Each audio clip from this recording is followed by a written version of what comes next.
kingai eza trop na kati ya mboka na biso eza na bato ebele tant mosali ya nzambe azoya liboso na bino bomonaka on dirait aye kokemandie on dirait aye koluka mbongo moko non oh ce n'est pas ça. L'esprit de Dieu a révélé tout. Il y aura la guerre ici à Kinshasa, il y aura la guerre ici à Kinshasa, mais to sambela nzambe nda a épargné tant molimo nzambe azolakisa makambu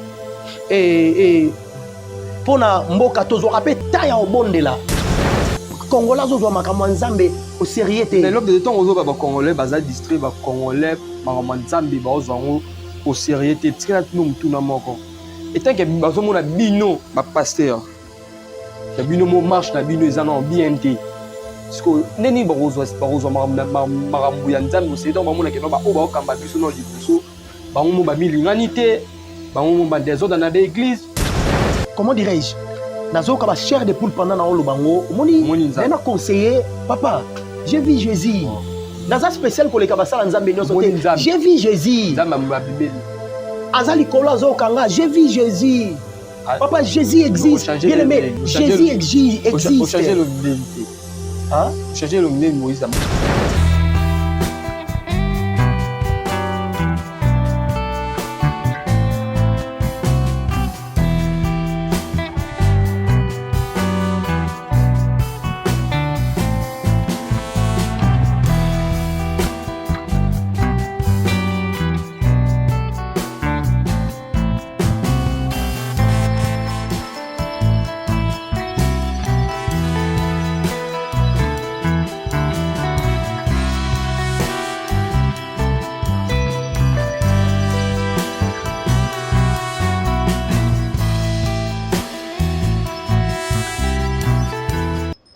Et Fada, thank you Fada, cher ami fidèle. Nous sommes toujours aux grâce ngolu ya kondabisho na kata chaîne na bino. La maison du Pen TV na cadre de flash ouverture spirituelle est présenté par votre MDC Arrêteur Dadzi Mukwaya. Je dis un grand merci l'équipe Mobimba ya maison du Pen TV. Je dis un grand merci na pasteur Richard, pourquoi pas na Alain Kiakala, pourquoi pas na maman Patricia depuis Paris, tellement nombreux partout dans les 4 coins du monde kondabisho na kata chaîne na bino ya maison du Pen.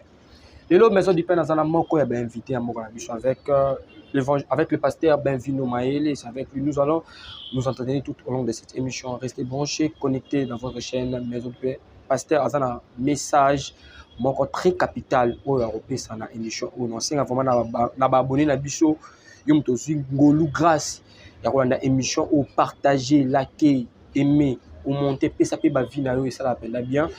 Non c'est appena bolanda émission vraiment na bokebi malamu parce que ça un message moro très important européen ça peuple ya nzambe ou bengani corps du Christ. Non c'est na aller oza sima caméra pour caméra pour inviter na mkolelo. Bonjour l'homme de Dieu. Merci les journalistes internationaux les plus beaux de tous les journalistes du monde. Que Dieu vous bénisse. Merci vraiment l'homme de Dieu. Vous marathon bengara ko bona. L'homme de Dieu, moi, gentil papa, bateau sur grâce au Golo, Yakolanda yo en ce moment la catachane biso. Vraiment, moi, gentillesse Nangezali, que le Seigneur vous bénisse. Seigneur Apambola international et l'ingénieur Soyete, mais Bililo Ezomonate, Alain Akala Kolo Asalabino Bola Mwebele, Kolo Apambola Plateau Mobimba, Andeko Nyonso Bazolanda biso de près et de loin, na bosanité l'église Nyonso Nzambe, o Ezo Sali Nzambe, na bosolo pe na vérité. Église ya Nzambe Yangani Nazo Kamba, EJDA, Église de Jésus-Christ dit est amour, ba collaborateur nyonso na bosanité et basali Nzambe nyonso tout na famille Mbuluko Mobimba sans oublier pasteur Cephas Mangoni Toé na le chemin na Movenda que le Seigneur Dieu vous bénisse abondamment et papa Mongali Nzokwa Munene ye aza partenaire na biso kolo asala bino bolamu ebele na kombo na Yesu. OK, l'homme de Dieu, toute chose commence par la prière, on peut pas commencer cette émission chrétienne sans trop ballon maboko nza prière moi quelqu'un par rapport nous sommes grâce ngolu ya konanda en ce moment.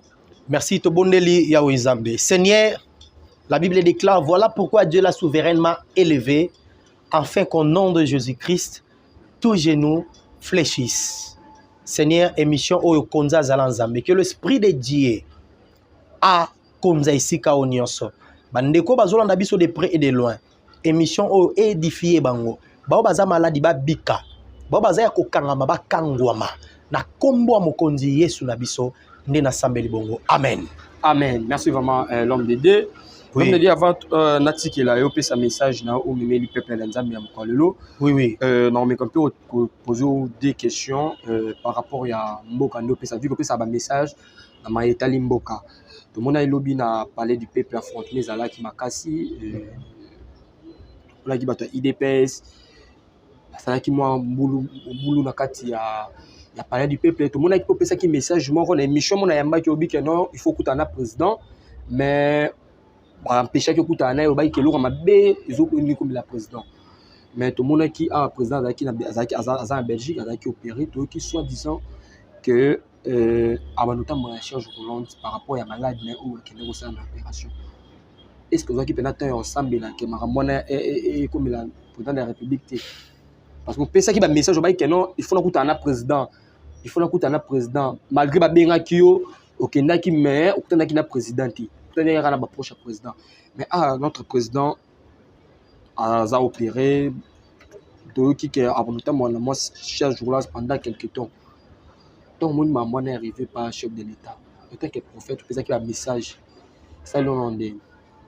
Vraiment, merci pour la question. Très sage. Papa journaliste Darké Moukwaya. Ça fait mal. Hein? Au moment où tu as un message au Moli Mwanzamba Zoloba, tu as raté que message wana comment dirais-je et salama bongo bisoto sepelate. D'ailleurs son Nzamba lobi likambo moko Moli Mwanzamba parler et loko moko Nzambe moko apprendra les devants. Mabe o eza na kati ya mboka na biso pe na bandeko oyo baza na entourage ya ba konzi ya mboka oyo vraiment na oloba naza messager ya Nzambe eza moni ko kingai eza trop na kati ya mboka na biso eza na bato ebele tant mosali ya Nzambe azoya liboso na bino bomona ka on dirait aye ko commander on dirait aye ko luka mbongo moko non oh c'est pas ça. Na muki o Nzamba pesa biso papa journaliste international Darké Moukwaya tobika nango tozala nango mais ça fait mal et na omona makamba boezo salama bon so de pire salama ki tolinga to suka et puis tobo sanate que so lelo je ne souhaite pas au nom du Seigneur Jésus-Christ so lelo président Fatia Koufi Mbunde Betawa. Et puis pour vous dire et vous rassurer qu'il y aura la guerre en Kinshasa. Oui, l'Esprit de Dieu a révélé tout. Il y aura la guerre ici à Kinshasa. Il y aura la guerre ici à Kinshasa. Mais tout semble Nzambe a épargné. Tant moli Nzamba zolaksa makambu et pour na mboka tozo rapé taille au bonde là. Mais je vous dis au moins comme Dieu est souverain a épargné mais il y aura la guerre à Kinshasa. L'Esprit de Dieu, la nuit dernière, la semaine coulée, à l'accès, il y a même que Mitema Basodé a divisé. Je vous dis, nous sommes des hommes sérieux. Tous les pères et famille, tous les mangomba nganyanzambe to kamba. Tous les kamba milimo batu. Et il faut faire très attention. Tant on a moni guerre n'a pas et désordre, on a parlé du peuple. Ma mis sur Kitingai international la machine ma mis sur Kitingai. Nabi mais mboko na biso et ba congolais baza trop distrait. Trop distrait, je m'excuse dans le langage, ba congolais presque ba congolais belé papa journaliste baza distrait. Baza distrait parce qu'il y a trop de soucis dans makambo susu mais makambo Nzambe ça dit congolais zo makambo Nzambe au sérieux té. Mais l'homme de temps ba congolais baza distrait ba congolais makambo Nzambe ba ozango au sérieux té tika na mutu na moko. Et tant que bazo mona bino ba pasteur. Ya bino mo marche na bino ezana bien té. Parce que neni barozo marambu ya Nzambe c'est donc ba mona ke no ba o ba kamba biso no liboso ba mo ba milingani té. Bango ba désordre dans l'église et mo ba division dans l'église neni sko biso to zongo c'est étant que bino moko boza ba exemplaire. Merci beaucoup pour la question, j'aime votre sagesse. Aussi longtemps le diable est encore et aussi longtemps il n'y aura pas la paix totalement. Na bato bandimela Yesu na ndenge ya bosolo. Pourquoi na bibongo? Bandeko ba olanda biso de près de loin. est-ce que vous voyez que Satana et Sikaza créa toujours division? Eza misala Satana. Si koto mbozo mona ke makambo yo ezo sala meza misala Satana. Bon approcher pas basala nzambe solo, basala nzambe solo baza. Là où il y a des faux, il y a aussi des vrais, papa journaliste. Quand on parle du bien, on voit du mal. Quand on parle de Dieu, on voit Satan. Eza misala Satana. Ok que non, pasteur na pasteur ba yo kanate, fulana ba yo kanate, et misala Satana. À des fois, diable na posa panza bango po ya zwa porte ya okota. Parce que esprit nyonso a cohabitaka ne loko eza corps. Sa corps esprit a exercer te force na ye. Yo moni ba désordre na lobaka bien na baka ba pesa ngai nzela. Ba permettre biso nzela to kende to bondela pona parler de la nation avant kutu ba mamba ba coup de teleka. Na ba tikela biso parler du peuple wana. To bonde là-bas, na kuta na chef de l'État, j'ai des choses à parler avec lui. Na kuta na bandeko baza proche na, mais je vais pas parler ça. Tant moli mwanza matini nga loba likambo aki des droits na loba pona e. Na respecter bango, mais na banga nzambe. Dans quel sens? Message au moli mwanza ma pesi na okomi sango aki les droits. Makambo nzambe za bongo. Yango moni papa il y aura toujours des dégâts, il y aura toujours des dégâts. Il y aura toujours des dégâts. Pourquoi pas au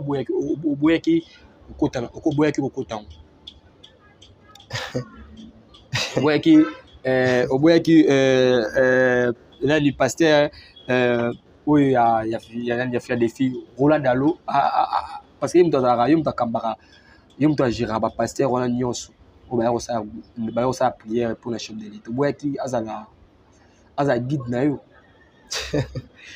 nebi keza question piège mais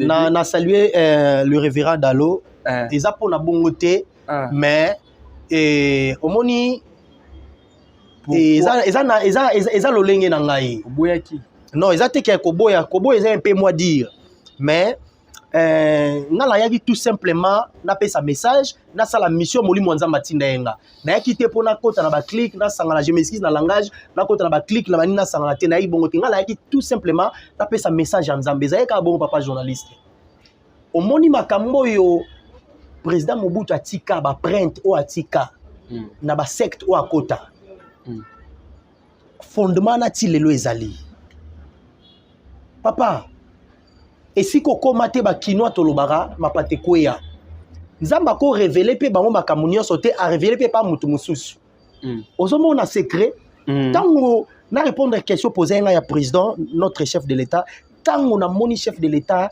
malade et na Belgique na aucun passe na mutema parce que je l'aime beaucoup tant que premier citoyen congolais et tant que notre chef et ya mboka parce que na lobaka tango nyonso eza ba mission belé to sala na yo na lobaka tango nyonso ke kibokonzi babota na ngweza likamba makila mandat spirituel ezalaka moni so za mandat spirituel te ya ofan de sika wana papa journaliste ata ba fandisi yo ndenge nini olongo melana te ezali kama mandat spirituel mais il faut na la président de la République j'ai des choses à dire à président Fachi et j'ai bon parenthèse.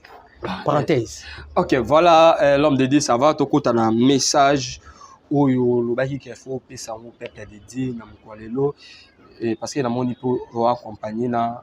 C'est ma fille, ma fille. Oui, c'est ma fille. Non, c'est ma fille, madame. C'était juste pour blaguer, voilà. David déjà madame. C'est ta fille biologique bien. Oui, c'est ma fille de l'église, elle est servante de Dieu et Dieu l'utilise aussi beaucoup. Oui. Et elle s'appelle Gistride, elle est là. Donc, ce qui n'a même mis parce que message on a eu napé sango la nuit dernière. Et j'ai rencontré Jésus. Moni, comment dirais-je? Nazo kaba chair de poule pendant na olobango. Moni, on a conseillé, papa, j'ai vu Jésus. Naza spécial ko le kaba sala nzambe nyoso te. J'ai vu Jésus. Azali Kolo Kanga, j'ai vu Jésus. Papa, Jésus existe. Bien aimé, Jésus existe. Vous changez le l'unité. Hein? Vous changez le l'unité, Moïse a mon aïe, vous changez le lieu, ce que vous changez, attendez. C'est que vous avez mis ça mosuni, vous avez bien été. Vous avez mis ça molimo. Bien aimé, vous avez mis ça sur ma bobo, Je dis, j'ai vu Jésus, papa, je ne plaisante pas. Dieu existe, papa. Jésus existe. Dans l'équipe pour la BST, Jésus existe. La nuit dernière, j'ai vu Jésus.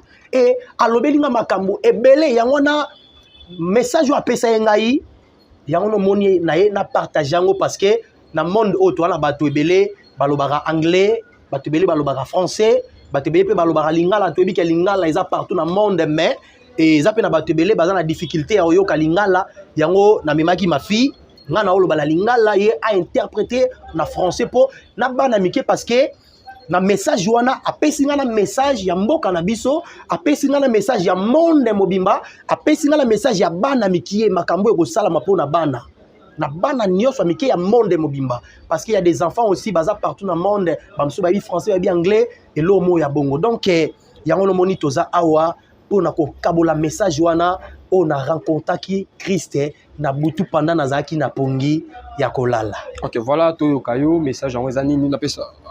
Oui, bien-aimé dans le Seigneur, message oyonaye na partagé ensemble na biso. Bien-aimé dans le Seigneur, le message que je voudrais partager avec vous ce matin, ce soir, est comme la suite. Merci. Eza na butu oyo utai koleka. C'était la nuit dernière. Na sambela ki comme d'habitude et na kolala na pongi. Je priais comme d'habitude et je me suis endormie. Na pongi na ngai na moni Yesu Masia. Pendant mon sommeil, je vis Jésus. Na moni comment? Nazali na nzela nazo tambola. Je le vis comment? J'étais en route, j'étais en train de marcher. marcher. Makelele makasi da matoi na ngai. J'ai entendu du bruit. Makelele on dirait bitumba, makelele ya minduki de bakake, donc bakake on dirait mbula bakake makasi ezobeta na matoi na kangi matoi na fukami na bandi kolela. Et directement na moni likolo efongwami. Et du coup, j'ai vu le ciel ouvert. Et na moni Jésus-Christ bien-aimé dans le Seigneur. Et j'ai vu Jésus-Christ. Bien-aimé nazo bisayo na moni Jésus-Christ. Bien-aimé Jésus aza vivant. Bien-aimé Jésus-Christ est vivant. Longola tembe Yesu aza na bomoi. Enlève le doute, Jésus-Christ est vivant. Na moni elongi ezo pela moto pe lumière ya makasi. J'ai vu le visage rayonner et enflammé. Sadi mapata efongwami. Le ciel était ouvert. Ba angelu bazo baluka na entourage na ye. Les anges l'entouraient. Bazo yemba. Chanter. Et na derrière na bango na moni ville moko. Non na mona ville a bongote. Non na mona ville a bongote na vinanga. Nazwa grâce ya kotambola bamboka ebele nanu na mona mboka bongote. Et alakisi nga maboko na ye. Et il m'a montré ses mains. Na moni ba meurtresi ya œuvre de la croix ndenge ba crucifixi yaka ye. Oh Seigneur. Na moni ti na makolo na ye ndenge ba pota ya Yesu azala nango na croix. Et je vis sur ses pieds le blessure qu'il avait sur la croix. Nebi ke bo comprendre naza émotionné parce que bien aimé, Yesu nazo bisao Yesu azana bomoi. Je pense que vous allez comprendre parce que je suis dans l'émotion. Bien aimé, Jésus-Christ est vivant. Et Yesu abandi ko lobela ngai makambo na ye pona lobela yo. Et Jésus-Christ m'a parlé ces choses que je vais te parler ce matin. Et loko liboso a posé une question. La première des choses, il m'a posé une question. Aibisinga oyebinga? Il m'a demandé, tu me connais? Nabi na yebi yo. Je lui ai répondu, je te connais. Abi naza nani? Il m'a demandé qui suis-je? Naibisi oza Yesu Masia. Je lui ai répondu, tu es Jésus-Christ. Abi makambo na epona yebisa yo. Il m'a dit, ces choses que je suis venu pour te dire. Lobelango bato nyonso na monde ba yoka yango. Partage-les à tout le monde. Alobi nazoya. Il a dit que je viens. Yami bala lobi ngai yo. Il a dit que me voici. Tellement la bande ko lela mingi. Tellement que je pleurais. Abisinga ko lela te telema parce que nazaya ofuka mala kangi matoi. Tellement que je pleurais trop, il m'a dit ne pleure pas, cesse de pleurer. Tellement que j'étais accroupie, je fermais mes oreilles. Et abisinga telema. Et il m'a dit lève-toi. Fixe misu no talanga malamu. Fixe-moi et regarde-moi. Bien aimé na sima na non na mona ville ya bongo te. Bien-aimé, derrière lui, je n'ai jamais vu une ville comme ça. Na bandako bongo non pe na mona te. Je n'ai jamais vu de maison pareille. Et loko liboso ya mibale bisi ngai tala na droite o mona nini. Et la deuxième de chose, il m'a dit, regarde à droite, que vois-tu? Nebisi nazomona ville mo mune nebisi nga eza Nouvelle Jérusalem. Je lui ai dit que je vois une ville et il m'a répondu, c'est la Nouvelle Jérusalem. Abisi nga yebisa mokili tala ville na bongisi po na bino yango yo. Dis au monde que voici cette ville que je prépare pour vous. Et bien aimé, Dubaï est tongama, Amérique, Europe est tongama, mais et kokaina ville wana te. Bien aimé, Dubaï est construit, Amérique est construit, mais c'est pas comparable à cette ville. Et ayoko lobelanga lisusu boye. Et il m'a dit encore, Abi kende yebisa moto nyonso na mokili. vas-y, dis à tout le monde dans le monde Batika mabe. de laisser le mal, Batika masumu. de laisser le péché. Ngaye yo nazongi. Me voici, je reviens. Ngaye yo nazongi. Mais voici, je reviens. Ayoko lobalanga bien aimé. Le kanaba église nyonso. Passe dans toutes les églises, Yebisa basali na nga nyonso. dites aux serviteurs, Ba oyo babungi nzela. à ceux qui se sentent de Bazonga na nzela. retourner. Naza na vers moi. posa ko perdre âme moko te. Je n'ai pas envie de perdre mes âmes. Yoza mosali ya nzambe. Toi, tu es serviteur. Ozoka message oyo. Tu entends ce message. Toleki awa On est passé par po là tozwa lokumu na biso te. pour ne pas apprendre du baiser. Lokumu ebongi na nzambe. Le baiser garde pour le Seigneur. Nde tozawa Comme nous sommes là, tobengami na nzambe. on est appelé de Dieu. Ayebisi nga lisu boye. Il a encore dit, Omona mboka oyo fandi. tu vois dans ce monde que tu Tala habites, temple. voilà le temple. Tango ya lobi na nga tala temple. Quand il m'a dit, voilà le temple, Misu na nga efongwami directement. mes yeux se sont ouverts. Namoni makila na c'est-à-dire RDC namoni makila. J'ai vu le sang dans l'air. Donc mi mono ndiye na zaisu wala to ndiye na za mwa likolo l'espace. Là, je n'étais plus en bas, Namoni je me penza voyais carte na dans biso ya l'espace. mboka, carte ya mboka na biso. Je vis la carte de notre pays, Makila partout. le sang partout. Ayebisi ngai yebisa bato nyonso. Il m'a dit, dis à tout le monde, Ngai yeyo. me voici. Bato babongola mitema. Les gens puissent se Et convertir. makambo ezoleka na mboka oyo. Et les choses qui sont en train de passer dans ce monde. Yango wana na ye koyebisa yo. Et voilà ce que je suis venu te rencontrer. Et alobi na ngai. Et il m'a dit, Omoni mboka oyo bofandi oyo. tu vois cette ville que vous habitez, Moto nyonso abongola motema. que tout le monde puisse se repentir. Mabe eleki mingi. Il y a trop de péchés. Benda bato nyonso matoi.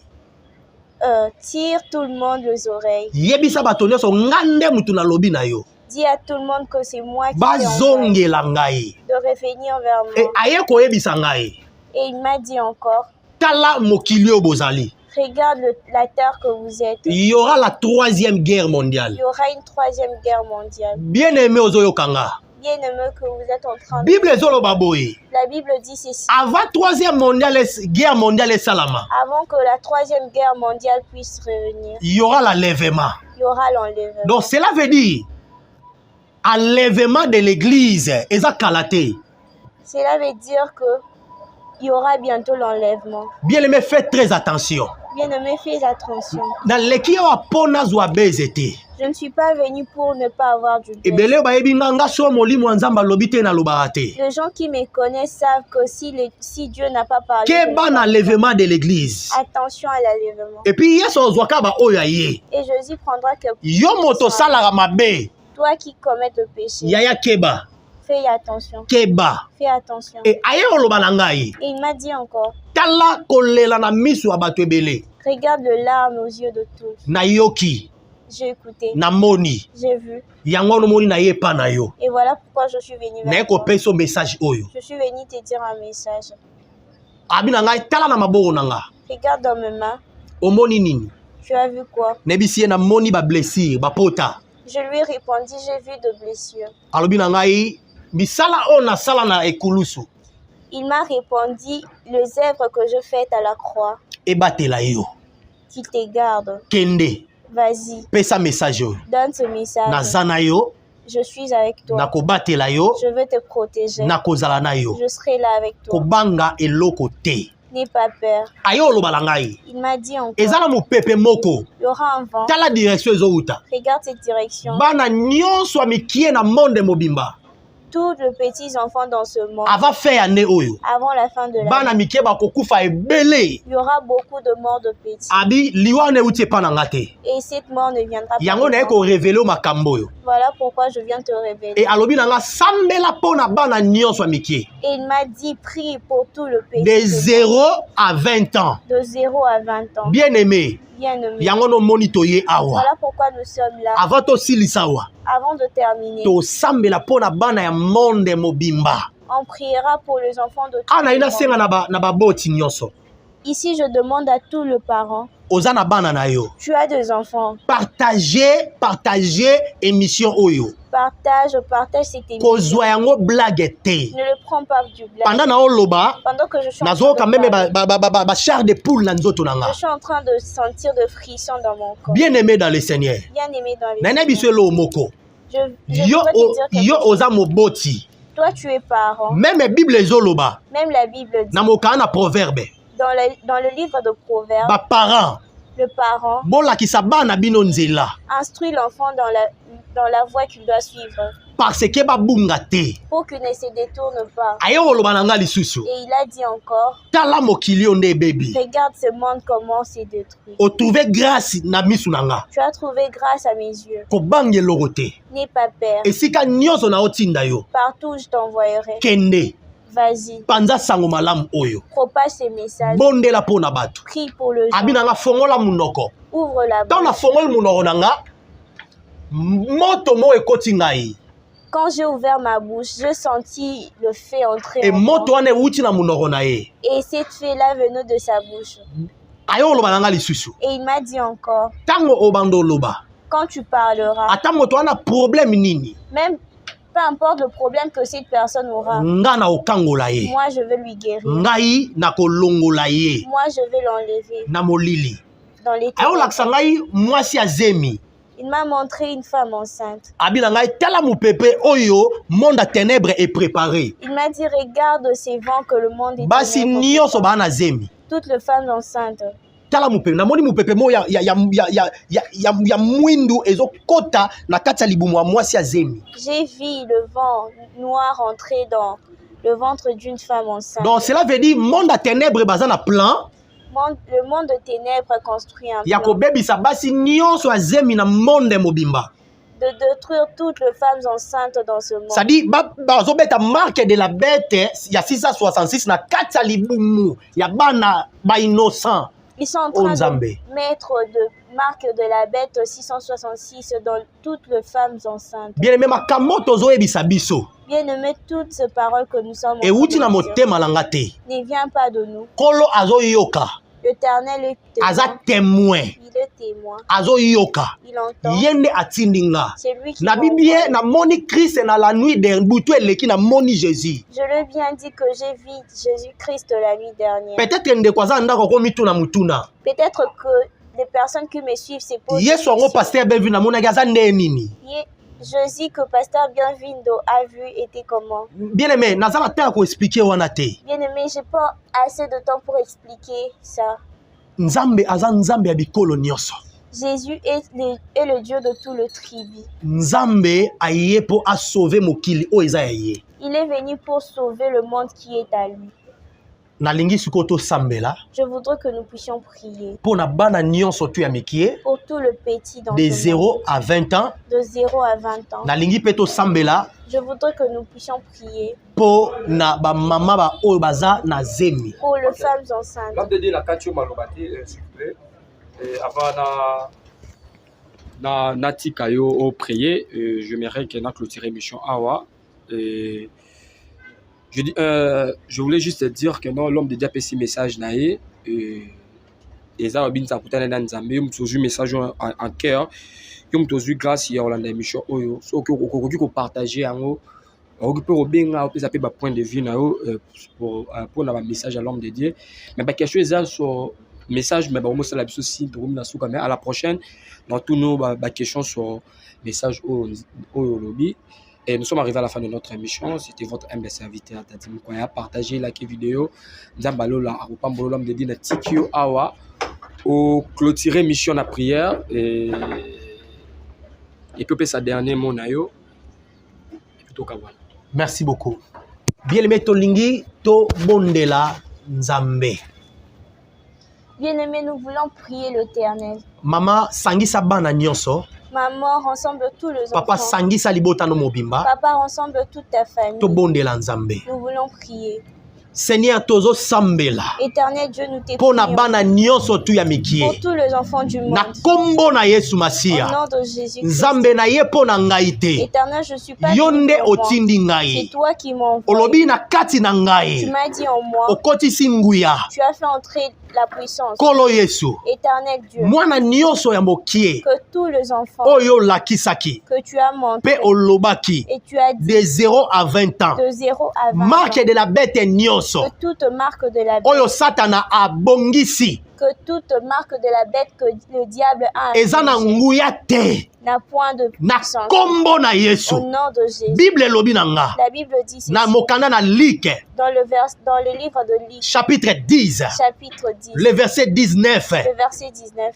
Pouvoir opesinga. Le pouvoir que tu Ya m'as donné kotambola likolo ya serpent. de marcher sur les Likolo ya serpents, scorpion. de marcher sur les Eza na scorpions, force moko te. et rien ne pourra nous Ya bangunde kosala biso mabe. Na kombo na Yesu Au Masia. nom de Jésus. Tika nguya na yo. Que ta Ekende ko libere. libère, Ekende ko kangola. Ekende ko longola. enlève, Moto nyonso oyo. Akutami na marque de la bête oyo. qui Nzambe sera conduit na par telemi la na kalita mosali na yo. Je suis là comme Soki une qualité otindaki de ton ngai te serviteur. Yesu. Si tu m'avais pas Tolingaki envoyé, toya awa te. je n'allais pas Lokola venir. otindi biso. Comme tu m'avais Na envoyé, nguya pe na moto. dans la puissance et le Oyo feu. kotisi na kati na Et tu ngai. as fait entrer Na en moi. libere moto oyo. Je libère cette Esimba puissance. mabota ebele. Na libere moto oyo. Ekota na mabota ebele. Na libere moto oyo. libère cette Na libere moto oyo. Je libère cette Ekota na mwana oyo. Ça puisse Ekota na entrer dans libota ses oyo. enfants, dans Bazoyoka toute famille. prière oyo. Na Qui entendent kombo cette na Yesu prière. Masia. Au nom Na de kombo na Yesu Masia. Au nom de Na Jésus. kombo na Yesu Masia. Au nom de Na Jésus. kombo na Yesu Masia. Au nom de Jésus. Remane brosa paya kababa. Na kombo na Yesu. Milimo ekangamaki. Na bondoki. Na molili. Bazala libre. Na sambeli pula ba mama nyonso ba na zemi. J'ai prié pour toutes les femmes enceintes Na monde mobimba. dans tout le monde. Soki mopepo deje kotaki. Si cette vent a des Na gens kati ya entrés, bana na bino. Dans Na la bondeli na kombo na Yesu. J'ai prié au Tika nom de bano Jésus. bazala libéré. que tes enfants Bano soient bazala libérés. libéré. Que tes enfants soient Bano bazala libérés. libéré. Que tes enfants Au soient nom libérés. puissant de Au Jésus nom puissant de de Jésus. Nazareth. Et nalobi amen. Et je clôture par Amen. Tika nzambe akangola Que bino. l'Éternel vous bénisse. Nzambe asala bino bolamu. Que l'Éternel vous fasse du bien. Bien aimé, napesi merci na bandeko boyambaki biso na plateau. Bien-aimé, je dis merci à tout le monde qui nous ont suivis. Napesi merci na ba parents nyonso o ba partager le sambo monde mobimba. Je dis merci à tous les parents qui ont partagé ces messages. Bo sangana bo bondela bo landa mabondeli oyo nzambe ya lola akangola bino. Rassemblez-vous et priez, partagez ce message. Que Dieu vous fasse du bien. Nzambo atindaki biso Que l'Éternel qui m'a envoyé apambola bino te bénisse, akangola bino te délivre na maboko ya satana. dans les mains du diable. Numéro à téléphone nanga ezali plus 243 85 61 51 368. Kolo Yesu apambola bino ebele, c'est votre humble serviteur pasteur Benvindo Mbuluku Maele. Que le Dieu du ciel vous bénisse. Amen. Amen.